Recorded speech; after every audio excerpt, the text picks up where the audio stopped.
tribute to the philosophy and the life of Walter Elias Disney.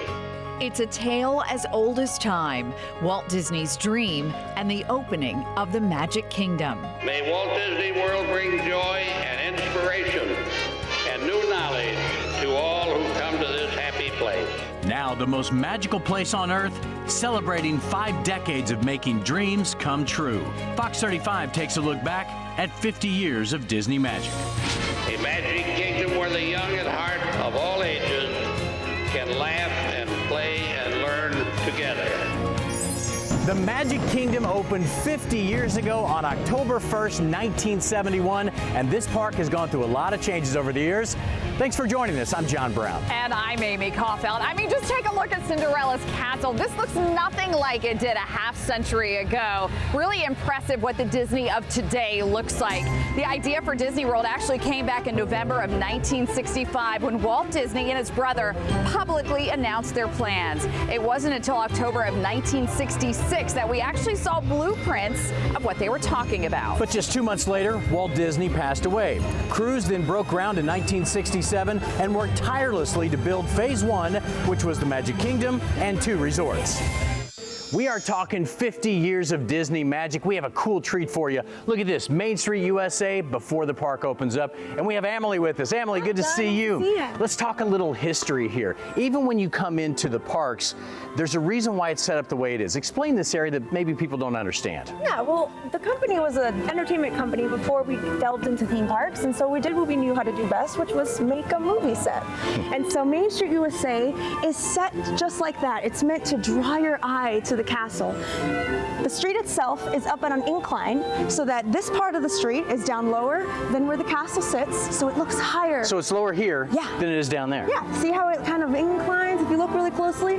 This helps the castle seem bigger and draws you in, and then at the end of the night when you're leaving and you're tired, it helps you push your stroller on the way out. Right, the little decline on the way Exactly. out. Now you said this is set up like a movie would start. Explain that a little bit deeper for us. Well, we've got forced perspective in action here. If you look at the buildings, they are meant to look like 3-story buildings, but in fact, if you look a little closer, you'll notice that the first story is normal first-story size, second story is going to be a little bit smaller, and the third story is even smaller than that. Under this second awning, there are some names that are up on this one that you may not even look at. If you say it a little quickly, empty lot, it becomes... Empty lot. Empty lot. An empty, swampy lot. California, the park was so tiny, it was right in the middle of the city, and he didn't want to encroach too much on the city. Here, we had a little more space, so we could make that castle a little bit bigger. Now, just out of curiosity, in all the parks, there's a castle. Why did Walt want to put a castle in the middle of every one of his parks? The castle stands for the happily ever after. It's the magic, it's truly the fairy tale. Right? And so when you come into the Magic Kingdom, they want you to step out of your reality and into the fairy tale, into the magic. And that's why we have our castle. So we're going to finish with this one because Roy Disney doesn't get a lot of attention, but yet there's a bit of an homage to him when you first come in the park, and it's right up there. Explain what that is there. So without Roy Disney, we would never even have created this theme park. Walt and Roy, the brothers, really did create everything because one was the creative mind, Walt Disney, but Roy Disney was the businessman.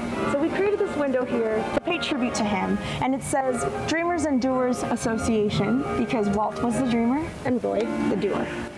That's cool that he gets honored as well because so many times he gets overlooked even though he was vital to the success of this And he park. liked it that way. He was a kind of behind-the-scenes sort of man, and Walt, the showman, liked to be front and center. All right, I guess we got to go. It's Good to a see you, pleasure, Emily. Have a good All day. right, I'm going to go play.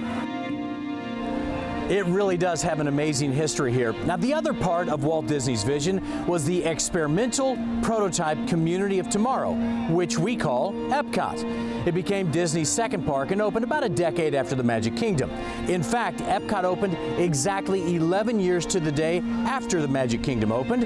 At the time, it had just 5 Future World pavilions and 9 World Showcase pavilions. Well, 17 years later came Hollywood Studios, which actually used to be called Disney MGM Studios. It looked nothing like the park we know today. There was just one ride. It was the Great Movie Ride, and there was a 2-hour guided backstage tour. Now the park is home to Toy Story Land and the Star Wars Galaxy's Edge. Next came Disney's 2 water parks. Typhoon Lagoon opened 1 month after Hollywood Studios in 1989. It had a 95-foot high mountain and 8 water slides. Blizzard Beach came along about 6 years later in 1995 with a 12-story water slide. To this day, Blizzard Beach is the only one that's open. Typhoon Lagoon has not reopened since the pandemic began. Disney World didn't have the 4 parks it does today until 1998. That's when Animal Kingdom opened on Earth Day that year. It is the biggest park too, and it's home to about 1,800 animals. At the center of it all is the iconic Tree of Life. As the parks have grown, so has the staff. There have been a lot of people who've worked here over the years, but some of them, they just can't get enough of the magic. Can you imagine there is actually a couple here who has worked here for 50 years? 50 Amazing. years. Fox 35's David Martin got a chance to sit down with them and talk about how the magic has changed over the last half century. Tony, Pam, and Forrest have one big thing in common. They were cast members on day 1 of Walt Disney World opening. Different roles, of course. Choreographer. Oh, recreation host. Costuming tent. A half century later, they still have the pixie dust. Today my title is a show director. Worldwide safety. And I buy or rent whatever Walt Disney World does not own for conventions and weddings. These 3 are part of a small group of truly dedicated Disney fans, ones who have devoted a 50-year career to the theme park spawned by a mouse. They believe so much of the property's rich history epitomizes Walt Disney's vision. When I can sit in the audience with our guests without a name tag on and see their reaction, one person is laughing and just carrying, just loving every minute of it. The other one is got tears streaming down their face because it's hit an emotional chord. That's what our creativity does, and I think that's just phenomenal. Having the 4 parks, I think that was brilliant. And they're all different. They all have something different to offer the guests, and we can't possibly get all the guests into the Magic Kingdom. So I think it's fabulous that they have other options. What I see is a tremendous influx of technology. I think Walt would love it. But for millions of other Disney fans around the world, And Walt said that we will always be in a process of change. change isn't always easy, and there are attractions, shows, even policies no longer at the parks that are missed by traditionalists. For Pam, it's The Diamond Horseshoe, and that attraction has now gone dark. today it's a restaurant at Magic Kingdom, but in 1971 on opening day, the Diamond Horseshoe was a very popular and elaborate stage show. For Tony, Lights, Motors, Action, Extreme Stunt Show. We brought that one to life, and that was an interesting show from a safety perspective, but was executed beautifully. that's why this photo of him testing the fire stunt might be his personal favorite. And for Forrest, If I thought back about something I might miss, it would be the original electrical parade, Main Street Electrical Parade. but for these elite cast members, going with the flow has been the successful route, and making that Disney magic pop up at any time, anywhere in the park. All of the joy and fun and the memories that we create, that's the biggest surprise. Always has been, always will. David Martin, Fox 35 News. Amy, that's amazing. 50 years in one place. Imagine everything they've seen. No, it's incredible. It's truly a legacy they're leaving behind. Yeah, and they'll continue to see quite a few changes. All right, let's get to a little bit more fun Disney history for you. Here we go. When Disney World first opened in 1971, tickets were just $3.50. Can you imagine? $3.50. Today, an adult ticket will run you at least $109, and then add about $85 if you want to do park hopping. And parking, that's extra too, of course. And the price of admission is a little less if you are a Florida resident. Well, it's a good thing that we are residents, I guess. Save us a little money anyway. All right, well, did you know that Orlando wasn't the only place on the list for Walt Disney when he was looking to build a new theme park? That's right. There was definitely something that made him write X marks the spot. We're talking to the family whose land became the Magic Kingdom. Plus, it doesn't look like anything special, but this building is full of costumes. We're talking row after row after row as far as the eye can see. We'll show you how cast members get ready for the job each and every day. And as we go to break, a look at the role Disney World has played in television. Several shows shot episodes here at the park, and this is a tweet from Disney's archives. Step by Step did 2 shows from the park in 1996.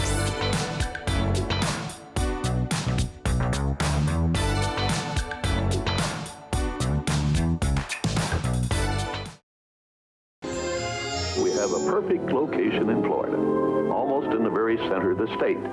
Even 50 years ago, it was all about location, location, location. In fact, we selected this site because it's so easy for tourists and Florida residents to get here by automobile. Walt Disney put a lot of thought into where the theme park should go, ultimately settling on partly in Orange County and Osceola County, between the cities of Orlando and Kissimmee.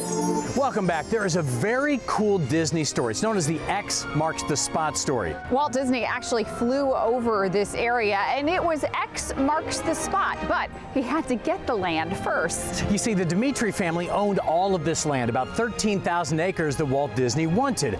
I had a chance to sit down with Mary Dimitri recently, and I got the behind-the-scenes story of how the family actually sold the land to Walt. We know what we hope to accomplish. Of course, that's the magic of Walt Disney himself, right? He was a visionary that saw things that other people didn't see. Mary Dimitri's family owned a huge swath of Florida swampland in the early 1960s, but they didn't know what to do with it. 12,500 acres. And my father, with a group of businessmen, decided they would spec some land. And after they spent a year making mortgage payments on it, they said, what the hell did we buy this land for? Walt Disney saw things that others couldn't, so this was the first piece that he needed to buy. The reason he was one of the first ones is because Walt Disney literally was flying over the land, looking at Ocala, and when he came over to Orlando, he saw the wetlands on our property and said, that's Tom Sawyer's Island. So what was lemons for us was lemonade for Walt Disney. How does that go down to where somebody calls to say, we might be interested in this 12,000 acres? And they were like, hell yes. We can get out from under these mortgage payments, and there's a big wetland in the middle.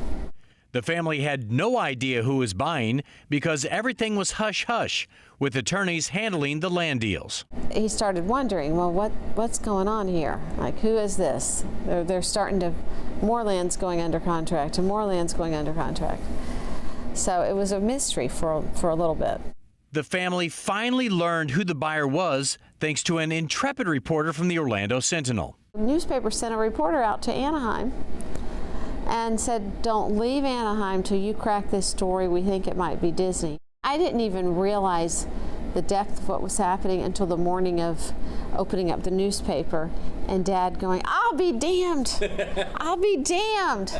It's Disney World. And then I remember he ran into the kitchen. I can remember saying to my mother, it's Disney, it's Disney. The Dimitri family is certainly a part of Disney lore, but to Mary, what has transpired is so much bigger than just a piece of land. There was a quote that my dad said that I'd love to share. God made a lot of it, so don't get too attached to land. Wish we had gotten a little more attached to this piece.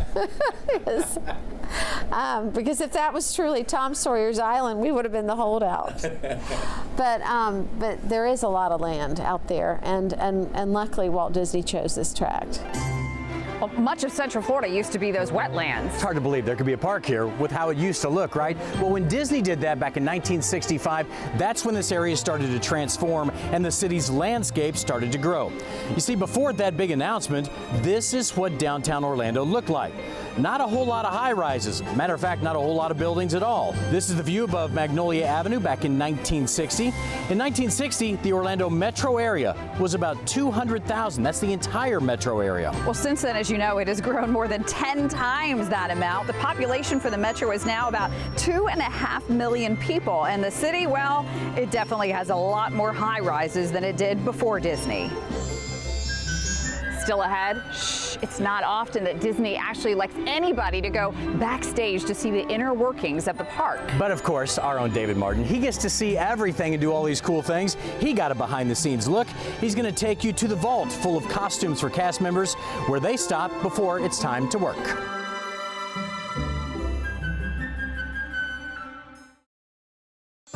Of course, none of these events would be possible without the endless amounts of costumes that Disney has on hand. Yeah, think about how much storage space it takes, right? So Fox 35's David Martin went into the vault to see what all is there, and he gives us a sneak peek today. So this is from the Barbie show at Epcot.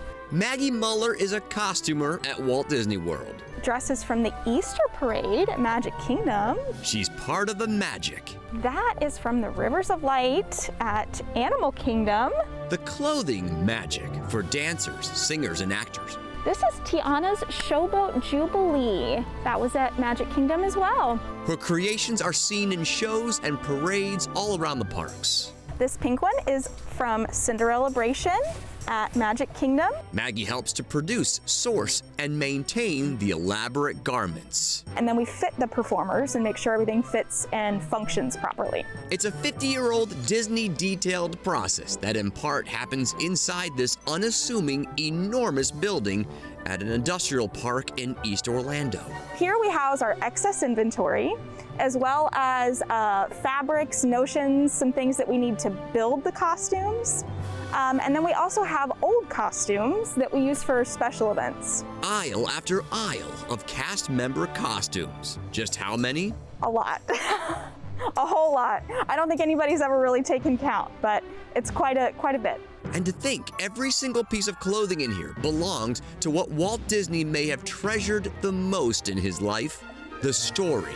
We try to find that perfect middle ground before between making something really authentic and bringing a really innovative design to life, but also maintaining durability and sustainability. So we work really hard to make sure that the performers are comfortable, that they're safe.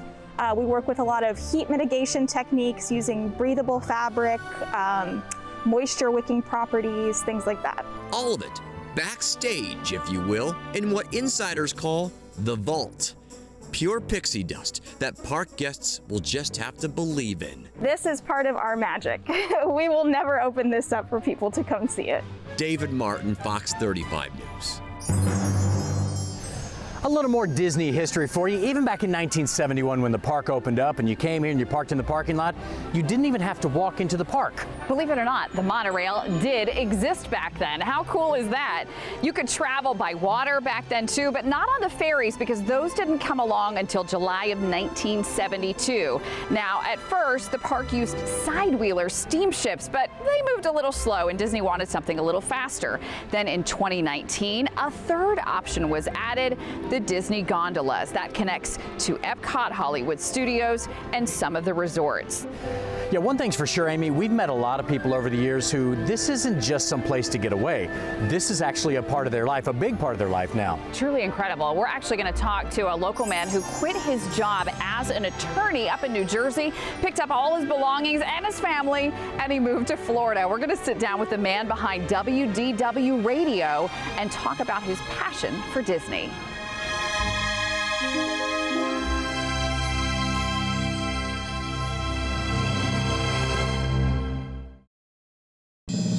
Well, over the last 5 decades, these Disney theme parks have become more than just parks for some people. It's become their lifestyle and their livelihood, too. It's so true. One local man actually quit his job as an attorney and turned his passion for Disney into a very successful career. So I was practicing for about 10 years. Lou Mongello was a successful lawyer working in New Jersey when he got the itch to do something different. A huge Disney fan his whole life, he was shocked to learn there wasn't a Disney trivia book. So he set out to write one on the side, just for fun. I was flying back and forth to Walt Disney World a couple of times a month to do research. Lou and his family started visiting the Magic Kingdom the year it opened, 1971, with snapshot after snapshot of picture-perfect memories year after year. I remember, for some reason, vividly being in Tomorrowland with my father in 1976. There was something about when you cross that threshold into Magic Kingdom, it just felt like everything gets washed away. And I still feel that. I mean, I still feel that, 50 years later. For Lou, the magic was real. But he knew leaving his law practice to pursue a career as a Disney expert and enthusiast wouldn't be easy. The thing that made me make the move was fear. And when I say fear, it wasn't a fear of failure, it was a fear of regret. I was afraid that 5, 10, 20 years from now, I'd look back and go, I wonder what would have happened if I would have given this thing a shot. He didn't make the jump right away. In 2003, he wrote his first trivia book. And in 2004, he launched an online Disney discussion forum. I really didn't know that there were other people, adult-ish like me, that love Disney as much as I do. So when I launched the site in January 2004 and 29 people sign up that first night, I'm like, this is amazing. There's 29 other nerds in their basement that love Disney as much as I do. Pretty soon, those numbers grew by the thousands. In 2005, he started a hugely popular podcast called WDW Radio. How are you, my friend? I am Lou Mangello. Thank you for being here for WDW Radio Live. If you're watching... In 2009, he and his family finally moved to Orlando, a move he has never regretted. Coming here as a kid and over the years, year after year, watching it grow and evolve and change and seeing what's worked and some things that haven't, to quote Mr. Toad, it's been a very wild ride. And he doesn't see himself heading for the exit anytime soon. It's not really about the attractions for me. There's something about being in this place that still makes my heart beat a little faster. It still puts a smile on my face. And the day that it doesn't, the day that this isn't fun anymore, is the day that I move on to something else. And that does it for our 50 Years of Magic Disney special. Yeah, the Barbershop Quartet's bidding us adieu, but that's not it for us. We have a look tomorrow at Disney the next 50 years. We're going to take a look ahead right here on Fox 35, 7:30 tomorrow night. We'll see you then.